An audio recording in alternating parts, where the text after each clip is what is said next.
भगवान श्री कृष्ण के अनेक नाम हैं।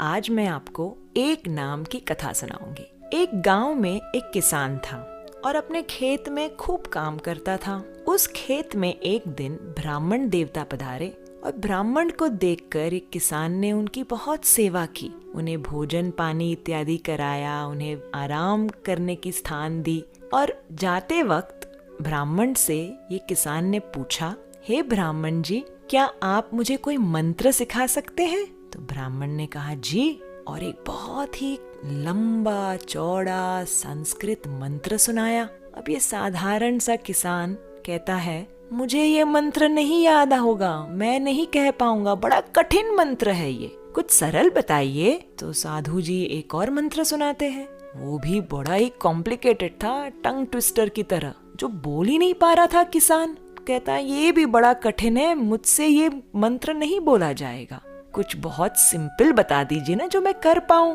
तो साधु बहुत ही very kindly he gives him, आप ये एक नाम भगवान श्री कृष्ण का रटते जाइए।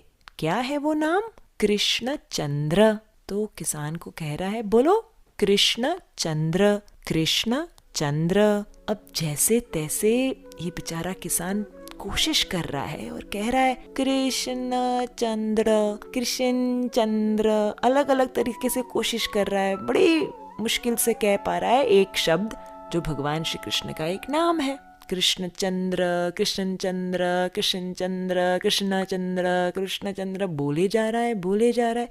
दिन से दोपहर हो गया, सुबह से दोपहर वो यही नाम रटता जा रहा है। अब दोपहर में किसान की पत्नी भोजन लेकर आती है।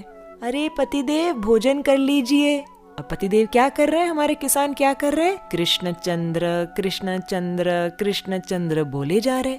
पत्नी कहती है ठंडा हो जाएगा भोजन, पहले आप भोजन कर लीजिए। पति कहते हैं मैं नहीं छोड़ सकता इस मंत्र को, यदि मैंने छोड़ दिया तो मैं भूल जाऊंगा।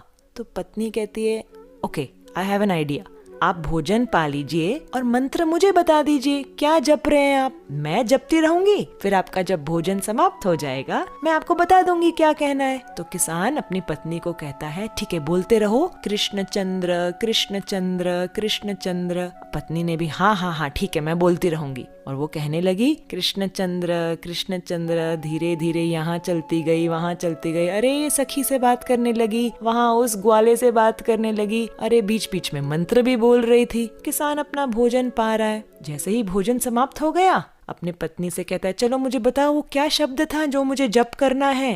तो वो कहती है अरे वो शब्द क्या था, हाँ हाँ हाँ हाँ फिसल चंद्र, फिसल चंद्र। तो किसान साधारण स्वभाव का, अब वो कहने लग रहा है फिसल चंद्र, फिसल चंद्र, फिसल चंद्र, फिसल चंद्र, फिसल चंद्र। ये सुन के वैकुंठ में बैठे भगवान श्री नारायण को हंसी आ गई। अपने लक्ष्मी देवी को कहते हैं अरे ये तो मेरा भक्त मुझे इतने प्रेम से पुकार रहा है, मैं उसे जाकर वैकुंठ ले आता हूँ।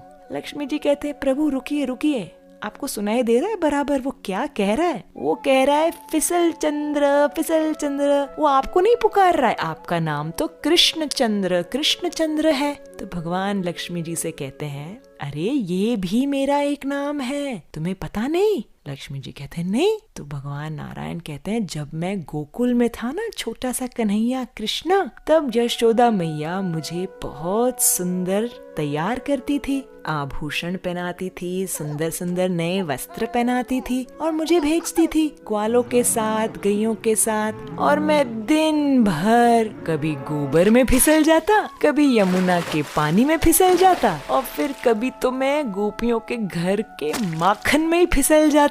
दिन भर यहाँ वहाँ फिसल फिसल के जब मैं शाम को घर आता, यशोदा मैया मुझे कहती आओ मेरे फिसल चंद्र, आओ मेरे फिसल चंद्र। दिन भर कहाँ कहाँ से फिसलते हुए आ रहे हो, आओ अब थोड़ा नहा धो लो और ढंग के वस्त्र पहन लो। तो ये नारायण जी कहते हैं लक्ष्मी से कि मेरा नाम सही में फिसल चंद्र है और ये किसान मुझे ही पुकार रहा है, मुझे अब जा इसका उद्धार करके आता हूँ। इस प्रकार से भगवान श्री कृष्ण के अनेक नाम और हर एक नाम के पीछे उनकी लीला, उनकी कथा और उनका महत्व है। आज तो मैंने सिर्फ एक सुनाया है, दूसरे नाम का महत्व जानोगे? चलो सुनते हैं अगली कहानी।